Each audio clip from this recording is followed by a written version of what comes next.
Everybody, welcome. Welcome. I am Tong Zhang. I'm the executive director of Oregon Mesa. I am going to be leading the last session of the invention track today. So I'm going to share my screen and get things started. Let me figure out how I'm going to do that really quickly. Okay, let's see. Um, Actually, before I do that, I'm gonna also put it into the chat because in case you want to follow along on your own pace. Um, okay, so let's see, it is here. All right, so again, I'm the last person in the invention track. What I wanted to do today is just kind of give folks a little bit of an overview of what we do in Oregon Mesa, because we've been doing this for the invention education for over a decade, and have this be pretty casual in terms of a Q&A session. So I realize as I have gone full screen, I'm going to put into a Padlet into the chat, and the Padlet will just be a place for you to ask any questions. Feel free to interact with it during kind of the presentation I'm going to give really quickly, but then I'm going to actually come to this and then start going through the questions. But it's just a way for us to kind of gather questions throughout the conversation in case I miss things in the chat, because that gets a little bit tricky when I'm doing the presentation. So going to the presentation, for those of you who were able to kind of join the other sessions, there was, going from the global to local. Then we talked about interviewing and problem statements, sketching, prototyping, and then heard from the initial implementation of invention education in the state. So I am going to give more context about Oregon Mesa, just to give a little bit more information about like what we how we do things, why we do things, and how this relates to invention. Obviously, everybody is part of Mesas, but there are, I think, important differences within our different states, and just want to be able to share some of those things. So our Invention Toolkit is actually what is the basis of our invention education framework.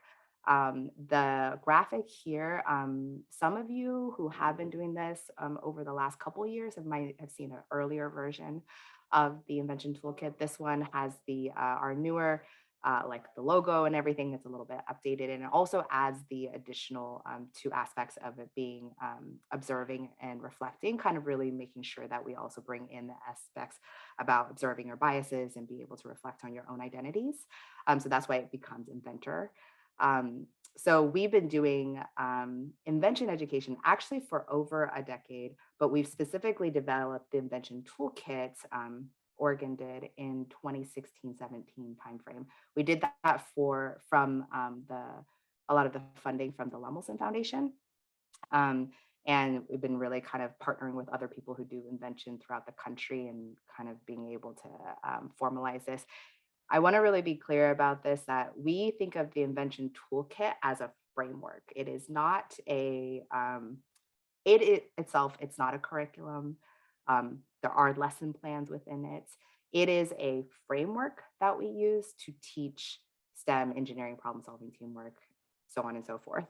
And it's really based on human-centered design and project-based learning. And so if you are familiar with human-centered design, it basically utilizes many of the concepts around human-centered design, except we then, one, importantly, add in this telling the world aspect at the beginning, where it's about sharing your project with the world. And then also we apply it to more product-based projects. So we developed it with a focus specifically on engaging students who are historically underrepresented, from historically underrepresented backgrounds in STEM. And now it's used by all the schools that we have in Oregon. And then we started sharing it with you all in the Mesa USA space about a couple years ago. I've completely lost track of time. So it might've been 2 years ago, it might've been this last year, lost track a little bit. But then it's also been one of our biggest collaborators that has adopted it locally has been the largest science museum in Oregon here. It's called OMSI, Oregon Museum of Science and Industry. And so we kind of have been doing this like multi-year project with them where they're adapting it and using it for the design of their exhibits.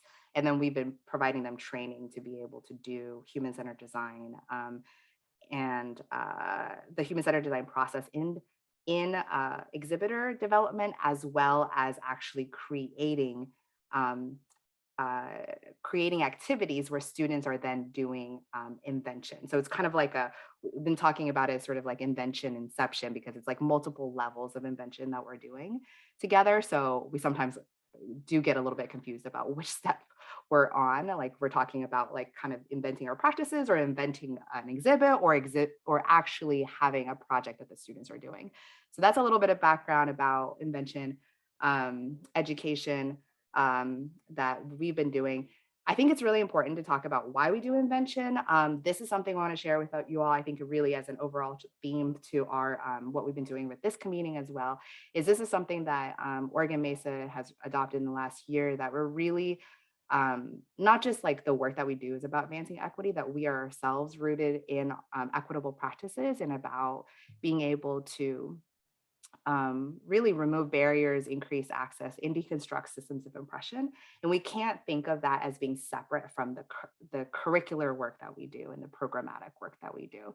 And so I just want to share that because it's really easy once you get into this work of invention to really go into what has existed previously. And in the field of invention, what has existed previously has been from majority population perspective. So it is not really from the perspective of the students that we serve and folks from marginalized backgrounds. So I think that that's a really important aspect to consider and make it be the central thing that we do.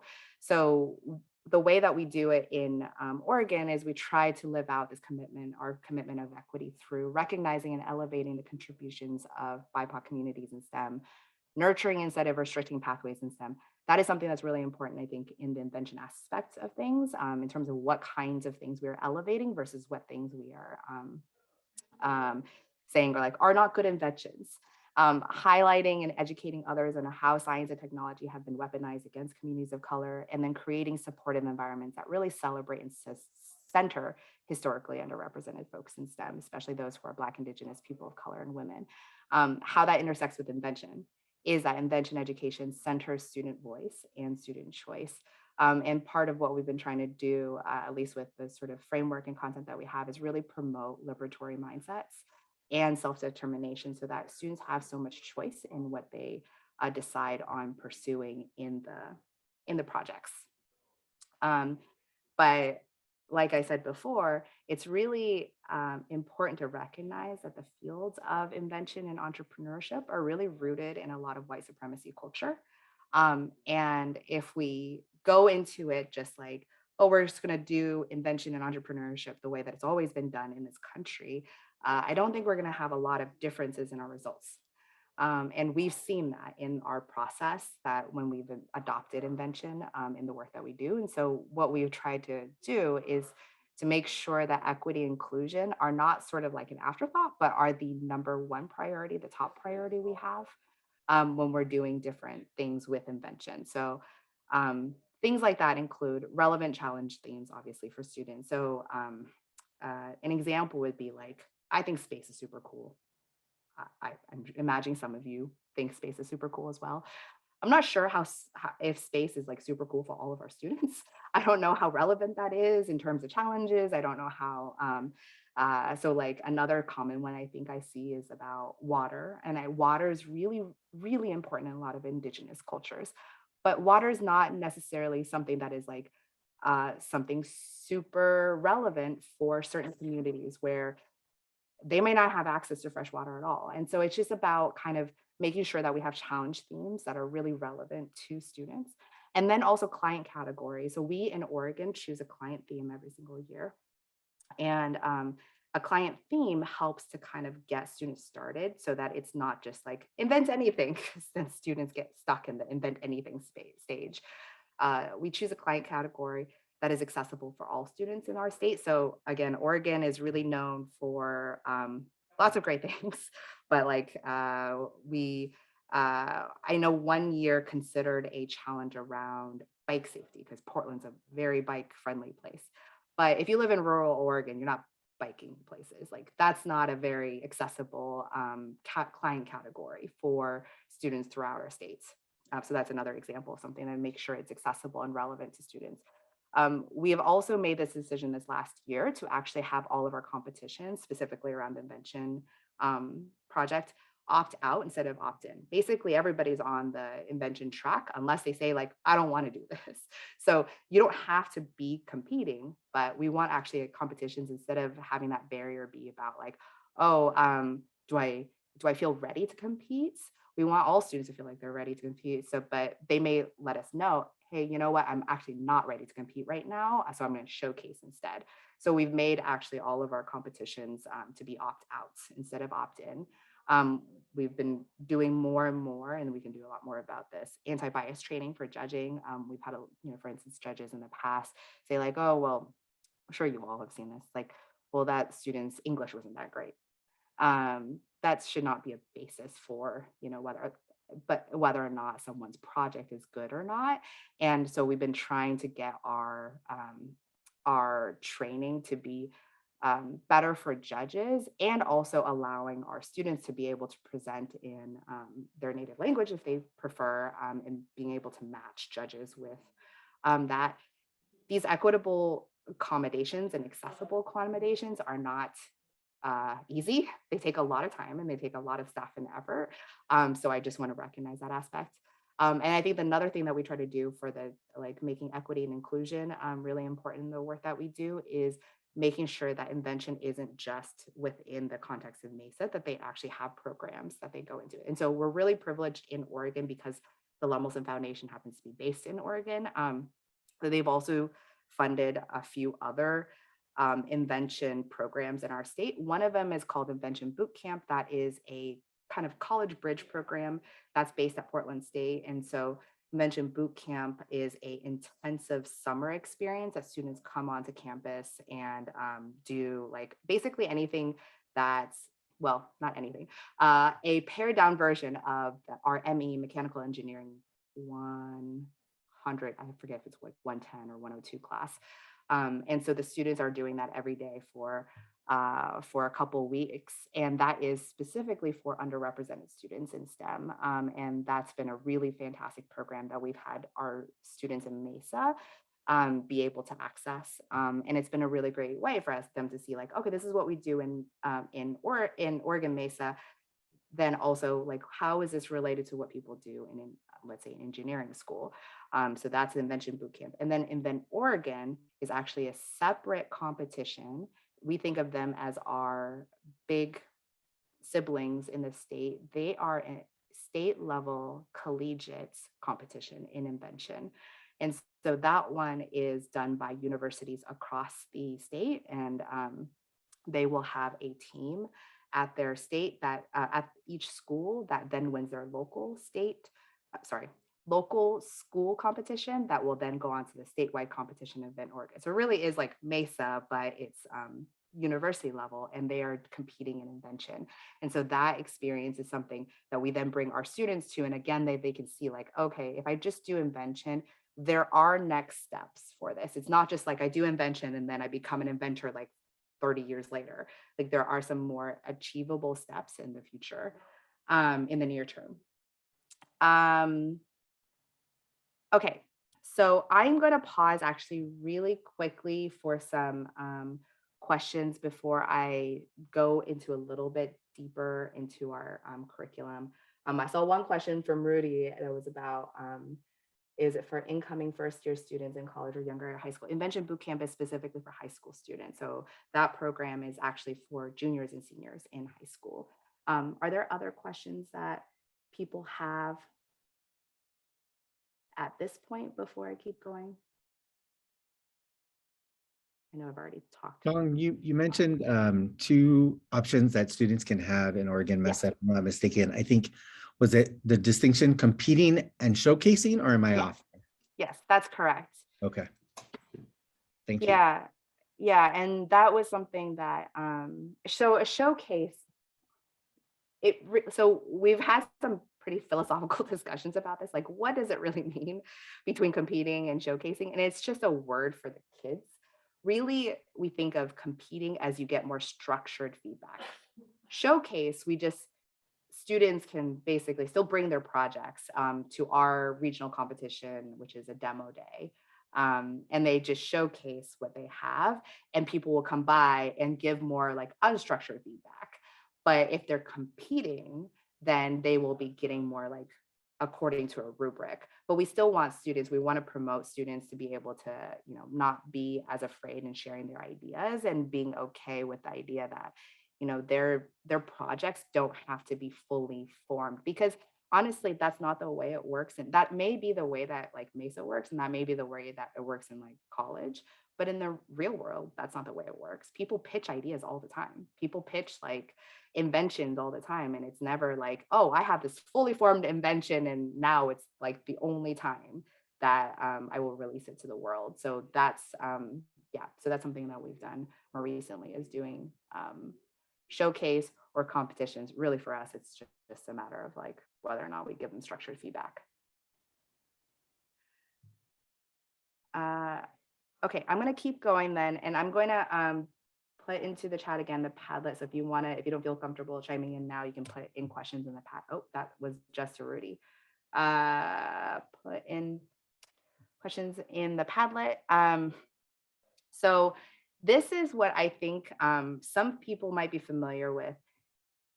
This is not our full pacing guide. So when we talk about, or when it's referred that Oregon Mesa has a curriculum, I think this is what it's being referred to, which is our pacing guide.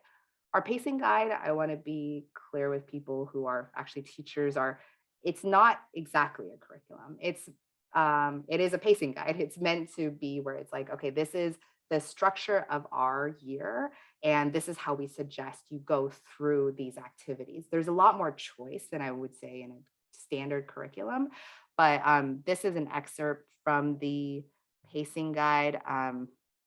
So if you try to access everything, it's not meant to be comprehensive, but I wanted to be able to give people an idea of what this looks like. So our pacing guide is something we create every single year. It is mapped to our program activities. So meaning like when our Mesa Day is, when we think we're going to do family nights, when we think we're going to do some special events, it's mapped to that. And then it's adapted to our annual theme. So we might do, for instance, this upcoming year, I think we've decided we want to do things more focused on environmental justice. And so uh, it's going to have, for our pacing guide this year, we might have some more activities in the beginning that are related to just environmental education. And then it counts and includes lesson plans. So if you drill down to some of these different tracks, which in the past we've had like a microcontroller track and a non-microcontroller track. Um, Actually, in this case, they're both microcontroller track. This is just about when you're going to do microcontrollers. Last year, we decided there was going to be a microcontroller track and a non-microcontroller track. But you can drill down and then actually have lesson plans. But I want to share that as, if you are looking to adopt this for their own state, that you would probably have not probably, I would encourage you to adopt a pacing guide for your own state, that if you wanted to use the Invention Toolkit, which is the framework, we have sample pacing guides, but it's also based on our year, which I think might be a little bit longer than other people's years. So our teachers get trained, our Mati, our Mesa Advisor Teacher Institute is in mid-August. And I know that some folks have trainings that are much later in the year. So I think that'll really depend. And so if you do a full Oregon Mesa year, I think you're at like 30-ish sessions. But knowing that most of our teachers aren't necessarily going through the full 30 sessions, but it does take that into account. Before I move on, are there questions about this pacing guide or what this pacing guide represents? Feel free to chime in or put it into the chat. I am looking at both.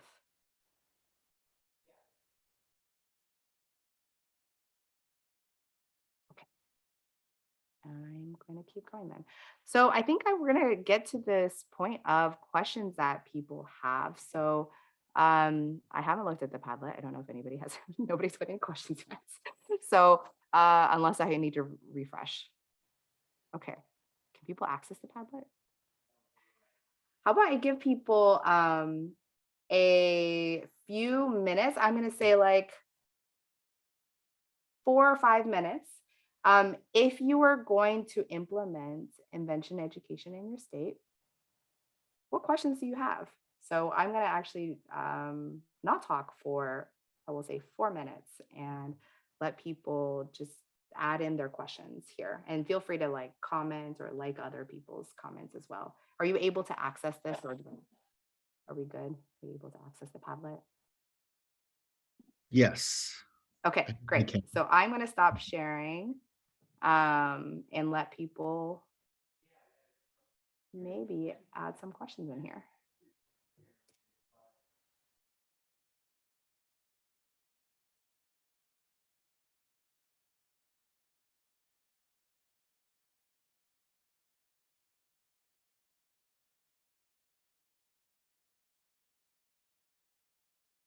To some of these, getting some of these questions. Sorry,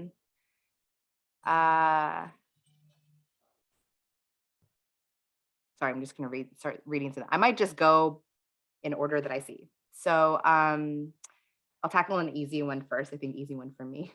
There's a question about development, which is about how is what we do funded, and our and who develops it. So the actual content of what we do is we've used a couple different models, but one of the model that we have used in the past is we have actually co-developed our curriculum and content with our teachers. So what we do is we actually have our education coordinator based at our state office, and they work with a team of like 3 or 4 teachers who have done, they've done invention in our state sort of organically over the last couple of years, but then they work or they are new to it.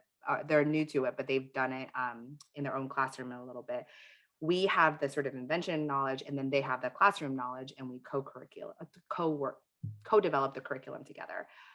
We do provide payment to them to do that, so we contract with them to do that. So that is something that we've done. Our original Invention Toolkit was created in collaboration with our state office staff, which was Tamara Depew and David Coronado at the time, and then also Kristen Moon, who, if you've ever interacted in the invention education space, she's really popular in the invention education space now.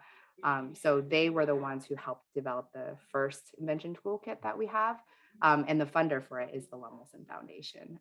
They are the ones who have really helped provide the resources to drive a lot of this work. And so we've also then with that collaborated with a lot of people. So if you look in your own states, they fund different invention initiatives throughout the country. So there are quite a few people on the East Coast that they work with, and on the West Coast they work with like Maker Ed. They fund different kind of STEM ecosystem initiatives, but we've partnered with a lot of those folks to be able to develop our curriculum as well. But predominantly it's actually developed by teachers and our staff. Our incentives that we provide our teacher advisors, they do like, in order to do MESA, we provide them teacher stipends to do that. I'm not familiar with STEM clock hours. So if someone wants to be able to, is that like continuing education? I don't know who put that question. So if you know what STEM clock hours are, or somebody else knows what STEM clock hours are. That is continuing clock hours for teachers, and it's STEM focused. At least in Washington, it's one of the requirements now for them to get STEM clock hours. I had no idea. Yeah. We don't have something similar in Oregon, but they do get some professional development units, so they get PDUs, and we can yeah, we have an arrangement to be able to assign hours for their professional development. So that helps. But I think yeah, we provide them a stipend to do both training as well as running their MESA chapters. The kinds of training that we do with our teachers every year is, there's a question about what do we actually provide our teachers. So our teacher training runs from, we provide about 30 hours throughout the year. That includes two full day sessions during our summer institute. And then 2 more half-day sessions, one in the winter, one in the spring. What we have found to be most useful for our teachers is we also have professional learning communities. And in those sessions, they're regional. Teachers are meeting either monthly or quarterly to chat with each other. So I think in terms of implementation of at least sort of our invention initiatives, what is really helpful has been for teachers to connect with others in their region. So they will actually talk with others. They may be at their school district or at least at like a neighboring school district where they talk about like, oh, well, this is where my students are at. Where's your students at? And that sense of community has been really helpful. So that one isn't formal training that we do, but we also pay teachers to attend those. I think overall it ends up being about 30-ish hours. That is ideal. We are assessing that again in this virtual space where we've done more asynchronous stuff. Some asynchronous stuff has been helpful, some not as helpful. So we're kind of recalibrating how long our hours, how much training we should be providing our teachers. I'm going to look at some of these questions. I'm working backwards. What has been your favorite independent products that you've seen kids present for competition showcase? I will use actually one example of, it's actually not a MESA example. It is a Invention Bootcamp example, but it is high school student level. My favorite invention that has been created was actually a group of like, I think like 3 or 4 boys. They created I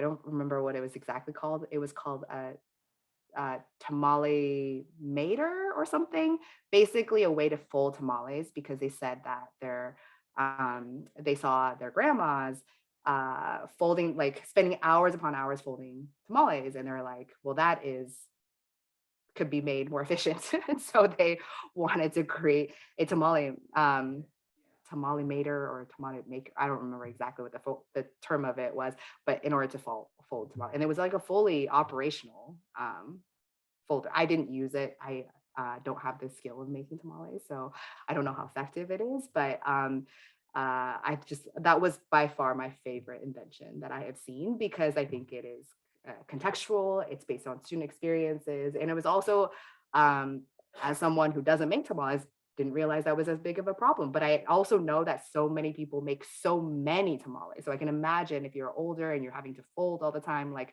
that would be a problem that would be really important to solve. And so that's my favorite invention, because it's really based from the student's experience that was driven from. The resources element, I think I'm going to get back to you about that. There's a question here about, are there any videos or resources besides the curriculum you can share? For that one, well, actually for that one, whoever asked the question, would you be able to share with me the kinds of things that you're looking for? If you were the one who put that in. So like, is it training directly to teachers, I'm the or one is that, it? Yeah, go ahead. yeah, so I'm the one that asked the question. And what I was thinking was like, when you get a curriculum, sometimes they have like training videos, like little how-tos, or, how would I say, like when you have the teacher like actually implementing in the classroom, just like examples of how to use. Yeah, so last year we did actually create to increase accessibility for the virtual environment, we actually did create a bunch of videos as like to actually help our emerging language learners about what the session was about. So they would watch the video in advance of the live session so that they feel a little bit more prepared. Those videos, I think I can share, not I think I will share with you, but this is a question for Anita if she's still on. I don't know how to share like materials with people afterwards. What is the best way for me to do that? So for all the materials afterwards, you'll just get them actually to the curriculum committee, and they're Okay. going to be sharing a folder of materials as well as recordings. And all the recordings will also be on our Mesa USA YouTube page, but materials will be sent to all participants via a Google-ish type folder. Okay. I will get a hold of those videos and be able to link them. Okay. I'm reading through the questions. Yeah, so the access for the Invention, for Invention Education, I will also include our link to the Invention Toolkit. The Invention Toolkit is actually available on, I'm blanking on the name of it. It's like the Learning Commons, forget the name of it, but it is available right now where you can access it for free. We haven't updated to the new logo and everything yet. It needs probably a slight update, but that one actually can act as a pacing guide that has resources attached to it. So I will make sure that the Invention Toolkits that we've developed is also linked and will be sent in the follow-up. For reference, though, that one does have, it has all the lesson plans, It does not include lesson plans for the OR part of Inventor because we created that pre our new Inventor acronym that we added. While I am reading through the other comments, which are a little bit longer, I want to give, were there other questions, and people can just kind of unmute as I am kind of reading through these other questions.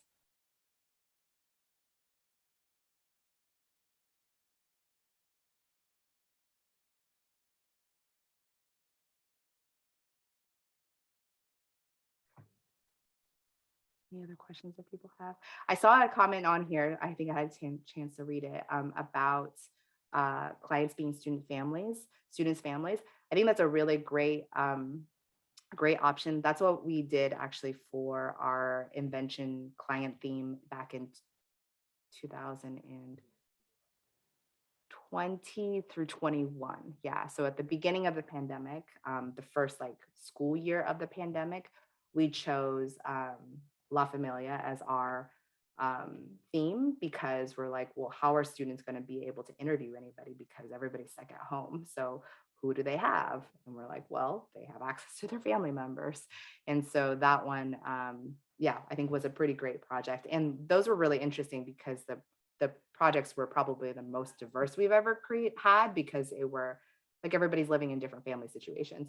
So there were a lot of inventions that were about like not interrupting people while they're in their different spaces. There was like different ways to signal like, hey, I'm in a meeting, and you know, all those different kinds of devices. But yeah, I think that's a really good project. I think the earlier in this comment, just reading the full comment, is that it's like this person wants to incorporate, teams get really focused on competitions in spring, so they would like to insert Invention education in the fall. For us, the Invention Toolkit and the Invention process is what we do all year long. So I think the sort of a little bit different is it's what we do leading up to nationals, because that is how our students actually do the nationals project, is through the Invention process. We actually kind of do the opposite of what this person is saying, because then when we get to like spring break, so like around April and May, people, the kids just get a little bit anxious, like they want to do like something active, or actually maybe this is not the opposite. This is actually what this person is suggesting. But then we do some short engineering challenges, and so I think our bigger challenge is is the national competition. And so that is what they start right away. And then when they get later on into the year, towards the end of the school year is when we start introducing those short engineering challenges that actually is then what they bring to Mesa Day. So now that I'm rereading it, it is actually exactly what this person is saying. And that's worked pretty well for us. Tong, Yeah. I didn't know if you might share with us. So you mentioned right now kind of that invention education is what Oregon Mesa does, like all the time, which is great. Yeah. Are you aware, or were you in kind of had access to kind of what Oregon Mesa was like prior to invention education, and how was that transition between kind of going from one to then invent ed, and what helped you to kind of make that transition as smooth as possible, as quick as possible? Because it does sound like you've gone to this like this is what Oregon Mesa is, which is really great. Yeah, it was definitely before my time that, but I think that what it was before was a lot of just short engineering design challenges. And I think that what the leaders of the state of Oregon Mesa at the time realizes that they wanted a little bit more consistency of experience for students, because I think that they were seeing that everybody was just kind of doing different things. And it's not that choice is bad. It's just that the quality of experience that students were having was also wildly different. So there were some people who were like teachers who were just doing the same challenges that they've always just done and they felt comfortable with. But wanted to do something more centralized process where it's just like, okay, we know that this is in a design process we want all of our students to go through. And so first, I think that they did things where it's like sort of like piloting it in a summer. And then it actually, I would say that basically Invention has like eaten up our whole calendar, because in the beginning, Invention, in my first couple of years that we were here, we were still doing just the Invention challenge that we have in the fall before we switched over to the prosthetic arm challenge. And so the prosthetic arm challenge happened in the spring, starting from like January, February time.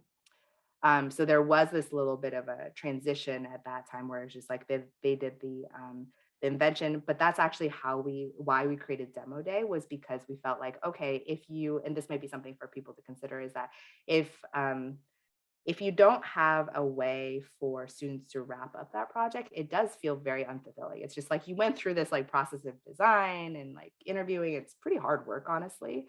And then nothing. And then you just transition to like an engineering process. And it didn't, and that's why we created Demo Day, because we wanted a way for students to then actually bring their projects, whatever their ideas, to an event and be able to showcase that. And what's really great about our Demo Days is that it's our only event that is completely open to the public. So their families attend, and it ends up being this really big family like celebratory event where they see like, oh, look at these like great ideas that my students came up with. And it was a really great way to get families more involved in what Mesa does. So now that like Invention now is like the national challenge, Demo Day, it doesn't end up being the culminating thing for the invention, but it ends up being sort of like a midpoint then, where it's like, okay, regardless of how much you've done with your project, you go to Demo Day, which ends up being like late February, early March. So I think it coincides with a lot of people's regional competitions. At that event, we still have families come. And then we also bring like college and career exhibitors at that event. So it ends up being like parts like science fair, part community like exhibition, like tabling. So it ends up being a really great interactive experience for our students. And then they can basically, our students table alongside companies as well. So like companies are bringing their products that they're doing in their companies, and then the students are bringing their projects. And so they're like, the families are then seeing like, oh, look, like this company. So like if you were at the alumni talk earlier, Tony Rodriguez from Digimarc always brings projects that they have. And when I've had a chance to go visit Digimarc, they actually do a lot of projects on Arduinos. And so it's so cool for students to actually see like, oh, look at the Arduinos that they're kind of prototyping with, and look at the Arduinos that I'm using in my projects. And so that's been like integrating to the college and career aspect with the invention aspect has been also something that's been really positive, because these skills around invention is in design is what most engineering companies do anyway. And so that process has been a really good thing for us. And now we're kind of like swing back our pendulum a little bit, where now we're like adding more of the short engineering design competitions back into our curriculum, because we have gotten feedback from people. They're like, it's invention stuff, it's pretty hard. So we need a break for the students sometime to do like something short. We know that, and it's really important learning that the students are doing, because one of the questions is invention part of our state curriculum? It's not, but we have talked with people about adding more invention into the state curriculum. It is mapped to NGSS standards. We do, but it does end up being a long process that some students want more quicker success with. And so that's where the engineering short challenges can be interspersed with our year. And so we're gonna bring that back a little bit more. As a follow-up, Tong, Yeah. as you may have seen, you piqued interest in New Mexico and Arizona, and sure about several other states with these tamale holders that you mentioned.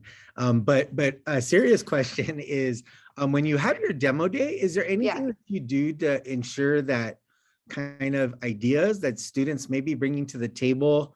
I think it's something that we'll need to kind of consider also as Mesa USA, but as you make some of those events more public, is there any kind of steps that you take to kind of ensure intellectual property to some extent, or are we not there yet, both in Oregon and across the country?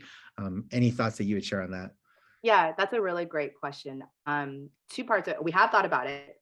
We haven't fully addressed it, but it is something on our minds. One of the things that we have talked about for like so many years, but it always ends up being in the back burner, is actually a invention like website where the students will be able to basically just catalog what they do every single year, so that it would be a way for, and this year might be the year we make it happen. I'm not really sure yet. We have a computer science student employee on staff who's like super quick with coding. And so he might be able to make it happen this year, where we basically catalog. And I think part of it is like being able to have, so without having it be patented, like at least a place that people can search it. One thing that's really great at Portland State is that Portland State, of which Oregon Mesa is part of, has a very specific thing about how students own their own IP. And I know not all institutions are that way. So all students and employees own their IP. I know when I was based at Hopkins, that was not the case. It was very protective about like what you were doing. So I don't know what the case is for the different institutions who owns IP, but we have at least investigated that with our institution, where it was really important that students own their own IP. It's a good question, because some of the stuff that the students have come up with, like, I do wonder, I'm like, oh, that's really good. If you never take this anywhere, like, I hope that in the future you'll be able to at least say, like, I came up with that idea first. But I think that would be a really good effort for the Mesa USA team to potentially collaborate on. Thank you. Yeah, other questions before I'm gonna go back and maybe share a few more things about where we're at in our, like basically what invention education has led to for us in our state. But wanted to give an opportunity for a minute or so of other questions. Two follow-ups. I just want to make sure it gets sent. Some video recordings about sort of basically the lessons that we have. I will be able to share that. I'll share a link to our Invention Toolkit with everybody. If there are other things that would be useful, please feel free to put those directly into the chat. Okay, so going back to the presentation, just want to share, kind of close with some of the opportunities I think that we've been afforded by doing invention education in our state. So hopefully you see my screen. But The impact of this adopting this with Oregon Mesa is, like I shared, and this was a question earlier. We have actually been doing the projects, all of our invention education uh, from funding from the Lemelson Foundation. However, it's also afforded a lot more opportunity for us. And these may not be names that are familiar for you, but these are some of the biggest foundations in our state. And they've been really interested in funding invention education, specifically for underrepresented students. So I think that that confluence of being able to work with, like, bring invention to underrepresented students has been really interesting to all of the funders that we've worked with and at the schools that we've worked with. So as we've expanded to statewide, to more and more schools throughout the state, invention has been something that's always really interesting to new schools. It's also led us to be able to be partners with a lot of the corporate entities in our state, and then more connected, like I mentioned, with some of the these are a bunch of acronyms. I'm sure they don't mean anything, but some of the lighter ones probably do, about in terms of NSBE, SHIP, ACES. A lot of the professional culturally specific organizations has been really also interested in what we do in terms of invention, because it's so really mapped to a lot of what they do as well, and it's as a way of engaging students. Yeah, it's helped them, like, be able to be more creative and partnering with us. And by centering equity in the work that we do, we've also been much more involved with a lot of the other education initiatives within the state. So we're actually a member of our Oregon Partners for Education Justice. We're the only STEM program as part of that network. And it's been really important for us to actually kind of also advocate for invention as a way of actually doing STEM education, because of the fact that we feel like it's more open and that it's more flexible and it can actually reach out to individual student contexts. So that's sort of the partnerships that it's forwarded. I'm sure some people might be interested in this, might not be interesting to everybody. But most of our funding, this actually is a representative pyramid. Most of our funding is actually from foundations and corporate grants. So different from a lot of the other Mesa states, we have probably less than 20% of our funding from state entities. The rest of it is all from foundation corporate grants. We have in-kind partnerships, and then direct sponsorships, and individual donors are a small part of that. Basically, my job, which is, I always am interested in learning about the jobs of different directors in Mesa. My job, I will say, is mainly hustling for money. So that's what I do a lot of my time. And then the impact, which is, I think, really interesting, is that we've been doing this for over 10 years. And by doing what we do, so not being a homework prep program, not doing something where it's like specifically honing in on doing like specific science instruction or math instruction, we've had longitudinal evaluations done where students in Oregon Mesa are graduating from high school three times more likely than their peers. And we've also shown that students who specifically do the like invention process in some of our expansion sites in middle school have actually higher science and math grades because they become more engaged. And I think this is probably the case for most of the Mesas that we work with anyway. But I think I just want to share is like, these are in the context of the fact that we've been doing our curriculum for the last decade or so. So these evaluations are not done on a curriculum that we did previously. So the impact of Mesa being, supporting science and math instruction, science and math progress for students and high school graduation are still there and impactful in the context of invention. And I just realized that was my last slide. So thank you for your time. What other questions do people have?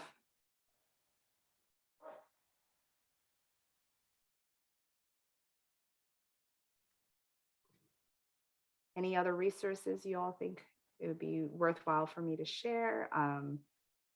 Rudy, is there anything I missed? I'm sure there are. No, I'm really grateful, Tong, for your generosity in terms of your time and your willingness to share kind of in curriculum, experience, advice, resources that you continue to kind of bring forward. I think about coming from a Mesa state where we do a lot of the other kind of product center or just competition, other STEM competitions, but so much of what you're doing in your Invention Ed curriculum is also applicable. We are sometimes struggling with having our students go through and kind of sketch out prototypes to put together kind of simple prototypes and move them to kind of higher level prototypes to engage people who may have a background in these subject areas to get feedback on their projects. So I think that there's so much there in invention education that here in Arizona we could benefit from, that would benefit all of our STEM education and all of our STEM engagement. And it's just kind of, so one of the things that we've been struggling with is just finding that right timing as we're here in the pandemic, and teachers have had quite a bit on their plates, of course, and they've been doing so much already. It's felt like a hard time to kind of introduce something that could be seen like as another mandatory, Yeah. but it's something that we're trying to find a way to kind of integrate, and we're hopeful that this is a better year to do so in terms of that, hopefully for all of us, but for all of educators who are kind of out there in the day-to-day, that hopefully it's a better year for all of us to do that and to just have a better year for our students too. Yeah, I think that's a really good point that you bring up about, when it's introduced as another thing, it's like teachers have so many things. And I think that this is going back to your earlier question about like, how have we integrated? It's just that it's become sort of like the way we do things, so we can then add other things to it. So it's a framework and a process.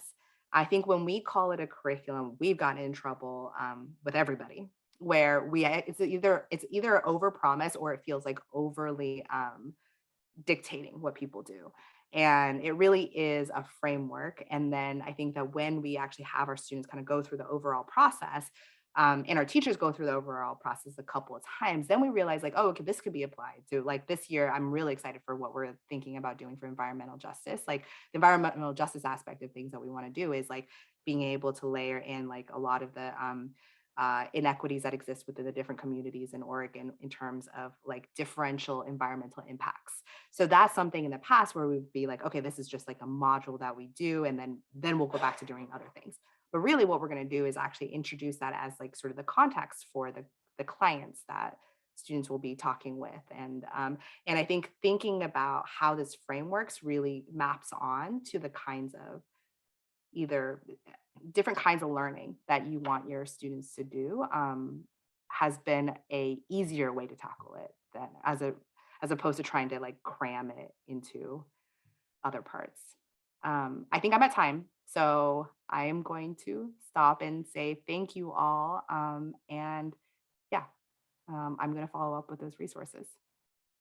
Okay, so thanks everybody. We'll go ahead and log off here and jump into the next Zoom, which is our closing ceremony. Make sure to log in to complete the survey to receive all post-event materials. So thank you all for attending. Hey, Anita? Oh, yes. are you still there? Isn't it the